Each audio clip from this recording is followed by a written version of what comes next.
Lecture number 3 for MCQ, Advanced Account. Our next topic is internal reconstruction. पूरा topic समझना, नया topic है आपके लिए। इंटरनल रिकंस्ट्रक्शन क्या है? तो in case of internal reconstruction the capital of company is reorganize. Company की जो कैपिटल स्ट्रक्चर होता है उसको चेंज किया जाता है to infuse new life in the company, ताकि कंपनी को नई लाइफ दी जा सके। अभी कैसे करेंगे? तो it may take place by reducing capital of the existing company without going into liquidation. यानी इंटरनल रिकंस्ट्रक्शन का मीनिंग ही ये होता है कि कंपनी को लिक्विडेट करने की जरूरत नहीं है, सिर्फ अपने इंटरनल कैपिटल्स रिजर्व लॉस को एडजस्ट करके रिड्यूस करके सेट करके कंपनी को नई लाइफ नई जान दी सके। In this case the affair of the company are reorganised by proper valuation of asset, reassessment of liabilities, and by writing of accumulated losses through the paid up value of shares, or by varying the rights of outside liability and different classes of shares। क्या बोलना चाहे कि internal reconstruction के अंदर company अपनी capital के साथ adjustment करेगी, या तो उसकी पेड अप वैल्यू कम कर देगी, या तो अपनी कैपिटल कम कर देगी, या तो फेस वैल्यू ऑफ शेयर्स कम कर देगी, और अपनी असेट और लायबिलिटी को रीअसेस करेगी, रिकैलकुलेट करेगी, और जितने भी उनके पास एक्यूमुलेटेड लॉसेस है, जितने भी लायबिलिटीज है, उसका सेटलमेंट करके नई जान कंपनी को प्रोवाइड करेगी। The internal reconstruction include both alteration and reduction of capital. याद रखना कि जब तुम इंटरनल रिकंस्ट्रक्शन करते हो इसका मतलब ऐसा नहीं कि सिर्फ कैपिटल ही रिड्यूस होगी, भाई तुम ऑल्टर यानी चेंजेस भी ला सकते हो। इसके लिए बताया कि include both alteration and reduction of capital. हम दोनों चीज को डिटेल में देखेंगे। तो पहला आता है alteration of share capital. Alteration of share capital क्या होता है? A company can after alter, ये गलत है सुधार लेना। A company can alter means change, alter is share capital if it is empowered by articles so to do so। अगर company के आर्टिकल्स ऑफ एसोसिएशन में इसका प्रबंध है, इसकी कंडीशन है, इसका वो लोग ने प्रोविजन रखा हुआ है अपने आर्टिकल्स ऑफ एसोसिएशन में, तो कंपनी कर सकती है। ये एमसीक्यू में पूछ सकते हैं कि भाई कर सकती है तो कब कर सकती है? जब उसके आर्टिकल्स में हो। The alteration of capital can be done under the provision of 61 to 64 of the Company Act 2013। अब ये कैसे कर सकती है? तो दो तरीके से कर सकती है। Number 1, sub division of share of larger of smaller division. या तो वो अपनी शेयर की वैल्यू कम, फेस वैल्यू कम कर देगी, या तो conversion of share into stock, या तो वो अपने शेयर को स्टॉक में कन्वर्ट कर देगी। अपने डिटेल में देखते हैं। तो नंबर 1, अपनी ऑथोराइज कैपिटल बढ़ा देगी, ताकि कैपिटल बढ़ेगी तो असेट के साथ एडजस्टमेंट कर सके। Authorize means registered capital. Number 2, ये काम का है, ध्यान देना, एमसीक्यू में पूछा आने के फुल चांसेस है। कंसोलिडेशन किसको बोलते हैं? सब डिवीजन किसको बोलते हैं? तो कंसोलिडेशन ऑफ शेयर्स का मतलब क्या होता है? वो अपने शेयर्स की शेयर कैपिटल की जो अमाउंट है वो तो सेम रखेगी, मगर जो पर शेयर की कीमत है उसमें चेंजेस लाएगी। एग्जाम्पल के तौर पे कंसोलिडेशन का मतलब क्या होता है कि मेरी कंपनी में 1000 इक्विटी शेयर्स है 10 रुपीज वाले, 1000 इक्विटी शेयर्स है 10 रुपीज वाले, मेरी कैपिटल तो 10,000 ही हुई। तो कंसोलिडेशन में क्या करूंगा? मैं मेरे शेयर की जो फेस वैल्यू है 10 रुपए से 100 रुपए कर दूंगा। तो मेरे पहले इक्विटी शेयर्स कितने थे? 1000 थे। अब कितने हो जाएंगे? 100 इक्विटी शेयर्स ऑफ 100 ईच, यानी स्मॉलर डिनोमिनेशन की शेयर्स वैल्यू को लार्ज अमाउंट में कन्वर्ट कर देना। देखो देखते हैं, इन case of consolidation share of smaller denomination are converted into share of larger denomination, यानी छोटे शेयर के डिनोमिनेशन को बड़ा कर देना। याद रखना अमाउंट में कोई चेंज नहीं आएगा, सिर्फ face value of shares change हो जाएगी कि जो शेयर कंपनी में पहले 10 रुपए का था वो शेयर अब कंपनी में 100 रुपीज का हो गया है, बट अमाउंट में कोई चेंज आने वाला नहीं है। क्लियर। अब जनरल एंट्री क्या होगी, तो वही share capital account debit to share capital, यानी पहले 10 रुपए का था अभी 100 हो गया, ना old equity share account debit to new equity share. Clear. Consolidation का मतलब फेस वैल्यू बदल डालेगा। दूसरा आता है सब डिवीजन ऑफ शेयर, पूरा कंसोलिडेशन का वाइज वर्सा, ऑपोजिट। तो इसमें क्या करेगी कंपनी, जो उसके पास एग्जाम्पल पे ध्यान देना, एग्जाम्पल पे ध्यान देना, मैं एग्जाम्पल के साथ आपको बताऊंगा कि भाई मेरी कंपनी में 1000 शेयर 100 रुपीज वाले, सीआर लिमिटेड में 1000 शेयर 100 रुपीज वाले, इसका मतलब टोटल अमाउंट कितनी हुई, 1 लाख। अब कंपनी क्या करेगी, 100 रुपए वाले शेयर्स की कीमत 10 रुपए कर देगी, यानी अब क्या हो जाएंगे 10,000 शेयर्स ऑफ 10 ईच। अमाउंट तो 1 लाख पहले भी थी अभी भी थी, यानी लार्ज डिनोमिनेशन के शेयर्स को छोटे छोटे डिनोमिनेशन में कन्वर्ट कर देना। क्लियर। तो देखो लिखा हुआ है the general entry in such conversion will be same except the number of shares will increase. अब ये चीज याद रखना कि जब कंसोलिडेशन ऑफ करते हो तो नंबर ऑफ शेयर्स कम हो जाते हैं, जब तुम सब डिवीजन करते हो तो नंबर्स ऑफ शेयर्स बढ़ जाएंगे। मैंने नंबर्स की बात करी, अमाउंट तो पहले भी सेम थी अभी भी सेम है। Clear. General entry same, old amount 100 रुपए था, अभी नवा अमाउंट 10 रुपए कर दिया। चौथा आता है conversion of shares into stock. Company क्या करेगी, अपने शेयर्स को स्टॉक में कन्वर्ट कर देगी। A company can convert its fully paid up share into stock. Stock is not divided into equal and number, hence the number is no much hold, यानी common है stock numbers में नहीं होता, इसके लिए इसके अंदर उसकी कोई जरूरत नहीं है। मगर फर्क क्या बताया, तो कंडीशन वही बताइए। देखो एग्जांपल कि मेरे पास 1000 शेयर थे 100 रुपए वाले, यानी 1 लाख रुपए की शेयर कैपिटल थी, उसको मैंने कन्वर्ट कर दिया स्टॉक में। तो जनरल एंट्री क्या होगी, equity share capital account debit 1 lakh to equity stock या कैपिटल स्टॉक या amount stock 1 lakh rupees. Clear. The stock can be converted into shares. इसके अंदर ये भी चीज है कि भाई कंपनी के पास 10 लाख का स्टॉक पड़ा है तो कंपनी वो 10 लाख को इक्विटी शेयर में भी कन्वर्ट कर सकती है। तो जनरल एंट्री ऑपोजिट हो जाएगी कि ओल्ड टू न्यू, पहले क्या था, जनरल एंट्री तुम कंसोलिडेशन में जाओ, सब डिवीजन में जाओ के कन्वर्जन में जाओ, तीनों तीन के लिए आपकी जनरल एंट्री कॉमन रहेगी, old to new. Old to new याद रखना, ओल्ड मीन्स जो पहले था, न्यू मीन्स जो नया करा है।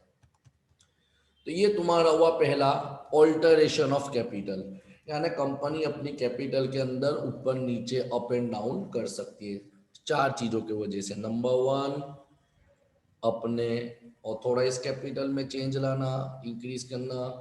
कंसोलिडेशन, छोटे शेयर की कीमत बड़ी कर देना।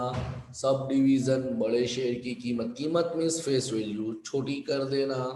And number 4, conversion of stock या conversion of shares into stock या तो स्टॉक इनटू शेयर्स, कुछ भी कर सकती है as per the requirement of the company. Now come reduction of share capital. Reduction यानी कंपनी क्या करेगी, कॉमन है, रिकंस्ट्रक्ट कर रही है। तो मैंने बताया रिकंस्ट्रक्शन जो भी होता है वो as per the company act होता है। तो जो सेक्शन 61 था वो तुम्हारा था ऑल्टरेशन के ऊपर, जो सेक्शन 66 है वो तुम्हारा है रिडक्शन के ऊपर। तो under section 66 of the company act, a company by share can carry out reduction of capital if it is authorized by his article and confirmation of court, या तो with the approval of the court. याद रखना, alteration करना है तो सिर्फ articles में होना जरूरी है, मगर अपनी शेयर कैपिटल को रिड्यूस करना है, देखो वहां पे मैंने पहले ही बताया था कि ऑल्टरेशन में तुम्हारी अमाउंट पहले भी जितनी थी अभी उतनी ही रहेगी, यानी वहां पे तुम्हारी कैपिटल कम नहीं हो रही है। 10 लाख थी तो 10 लाख ही लेगी, हाँ खाली फेस वैल्यू बढ़ सकती है, कम हो सकती है। मगर रिडक्शन ऑफ शेयर कैपिटल में क्या होता है कि कंपनी अपनी कैपिटल को रिड्यूस कर देगी। तो अब अगर कंपनी को अपनी कैपिटल रिड्यूस करना है तो इसके लिए दो शर्त। नंबर 1, क्या कंपनी के आर्टिकल्स ऑफ एसोसिएशन में इसका प्रोविजन है। पॉइंट नंबर 2, चलो है तो नंबर 2 तुमको इसकी अप्रूवल कोर्ट से लेनी पड़ेगी। Reduction of share capital will not be effective until a copy of resolution and sanction of court is filed and registered with the register of company। मैंने पहले ही बोल दिया कि जब तक तुमको परमिशन नहीं मिलती, सैंक्शन नहीं मिलता और आप किसका रजिस्टर ऑफिस में परमिशन नहीं लेते, वहां तक आप चालू नहीं कर सकते। इसमें भी 3 चीजें देखते हैं डिटेल में। थियरी पॉइंट अच्छे, refunding the surplus paid up capital. A company may decided to refund excess capital to shareholder in case, शरत ध्यान देना, if it has accumulated surplus cash which cannot be profitability used। अगर company के पास excessive cash available है तो वो अपने share holder को पैसे रिफंड कर सकती है। तो एंट्री क्या आएगी ये संजोगों में, sundry share cap equity share capital account debit, यानी फेस वैल्यू 10 रुपए थी, कंपनी ने अपनी कैपिटल की कीमत 8 रुपए कर दी, रिडक्शन का मतलब पहले 10 वाला शेयर था 8 कर दिया, तो to share capital to sundry members, यानी 2 रुपए कंपनी ने अपने शेयर होल्डर को रिफंड कर दिया। Sundry member account debit to bank account. Basically इतना काम का नहीं है अपने सिलेबस पॉइंट ऑफ व्यू के लिए। दूसरा आता है reducing liability of member of uncalled capital. अब ये बहुत काम की चीज है, reducing liability of uncalled capital. Suppose example के तौर पे बात करें, liability of member of uncalled capital is reduced, however the total paid up value of capital remain unchanged, the shareholder will not be required to pay the money to the extent of uncalled capital cancelled। Clear. जैसे example के तौर पे 10 रुपए का share था, face value of share is 10 rupees but paid up capital is 8, यानी company ने अभी तक अपने शेयर होल्डर से सिर्फ 8 रुपए ही मंगाए हैं। इसका मतलब ये संजोगों में कंपनी क्या करेगी, 2 रुपए जो मंगाना बाकी है वो कैंसिल कर देगी। क्लियर। ये भी अपने सिलेबस में इतना डिटेल में नहीं है, सिर्फ थियरी पॉइंट है, देख लेते हैं। तीसरा आता है writing of lost capital. Basically पढ़ लेना, एमसीक्यू के चांसेस कम है, मगर मैं इसमें तुमको 2 कंडीशन बता दूं। राइटिंग ऑफ कैपिटल ये बहुत काम का है। लॉस्ट कैपिटल एग्जाम्पल के तौर पे इसमें 2 कंडीशन है, नंबर 1 एंड नंबर 2। जैसे the amount of share capital is reduced by 7 rupees. Example पे ध्यान देना, मैं आपको एग्जाम्पल पढ़ के बताता हूँ तो आपको समझ में आएगा कि सपोज मेरे कैपिटल की कीमत 10 रुपए है, इक्विटी शेयर कैपिटल की कीमत 10 रुपए है, बराबर। अब एग्जाम में एडजस्टमेंट में क्या बताया, कंपनी क्या करती है, face value of equity share reduce by 1, face value is reduce bye 1, face value is reduce bye 1, face value is, 2 चीज होती है ना, फेस वैल्यू ने पेड अप, तो कंडीशन दी है कि भाई share capital face value is reduce bye 1। तो ये संजोग में आपकी जनरल एंट्री कौन सी होगी, नीचे वाली होगी।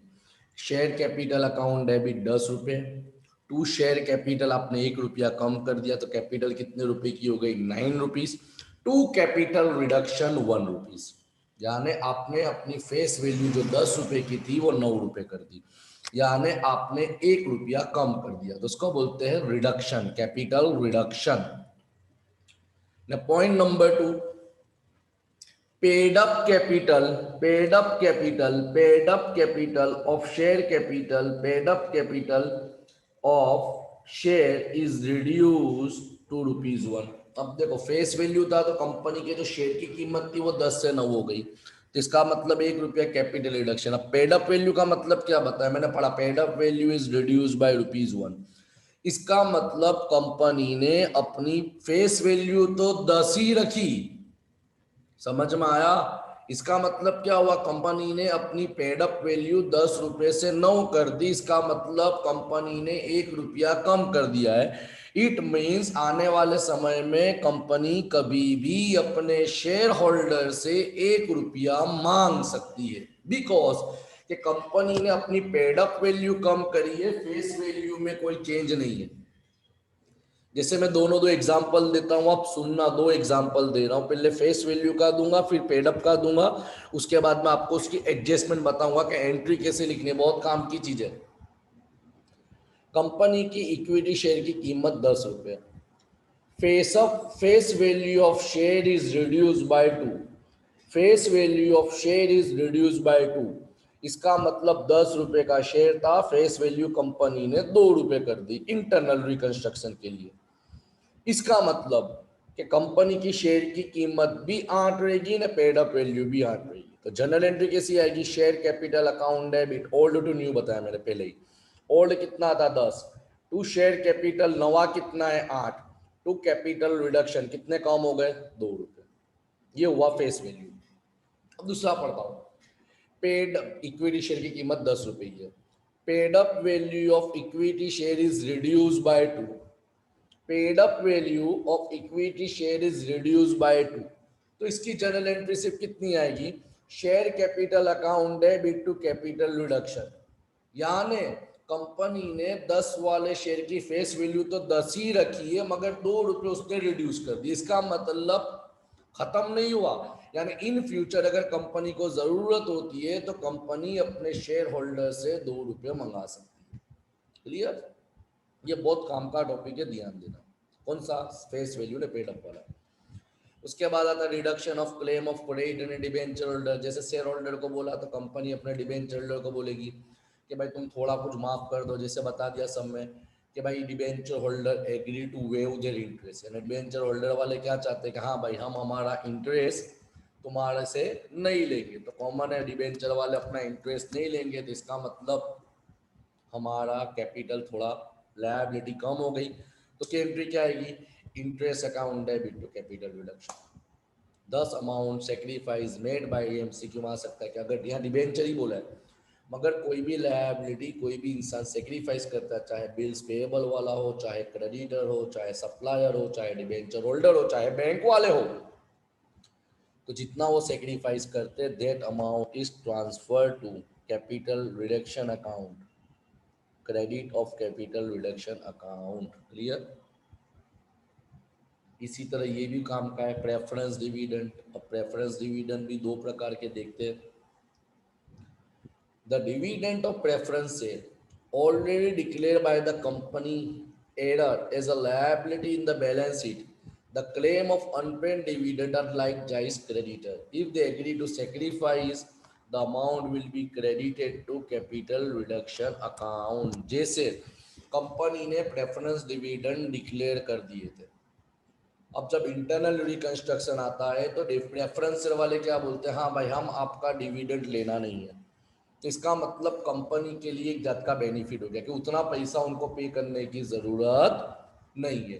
तो इस संजोगों में प्रेफरेंस डिविडेंड की एंट्री कैसी होगी, capital reduction account credit. Clear. अगर प्रेफरेंसर वाले डिविडेंड फोरगोन करते, जैसे मैंने बोला डिबेंचर वाले बोलेंगे कुछ कम दे दो चलेगा, क्योंकि कंपनी को बचाए रखना है। इंटरनल का मतलब क्या, कंपनी को बचाए रखना है। क्रेडिटर ने बोला 1 लाख देने, चलो 20,000 कम दियो। क्या बोला उन्होंने, 20,000 रुपये हमको कम दियो। तो अगर जो भी इंसान कंपनी के हक के लिए सेक्रीफाइस करता है, कोई भी इंसान कंपनी के हक के लिए सेक्रीफाइस करता है तो वो अमाउंट से उसको कैपिटल रिडक्शन मिलना चाहिए। तो वहां पे एंट्री कैसी आएगी, जैसे डिबेंचर वालों ने सेक्रीफाइस करा इंटरेस्ट, तो interest account debit to capital reduction. Creditor वालों ने बोला हमको थोड़ा कम दिए, तो creditor account debit to capital reduction. Clear. समझ में? इसी तरह प्रेफरेंस डिविडेंड का भी है कि प्रेफरेंस डिविडेंड डिक्लेयर कर दिया था ने, प्रेफरेंस शेयर होल्डर बोलते हैं कि हमको डिविडेंड नहीं दोगे तो चलेगा, तो कंपनी का तो फायदा हुआ एक जात का कि इतना पेमेंट लायबिलिटी उनकी कम हो गई, तो preference dividend account debit to capital reduction.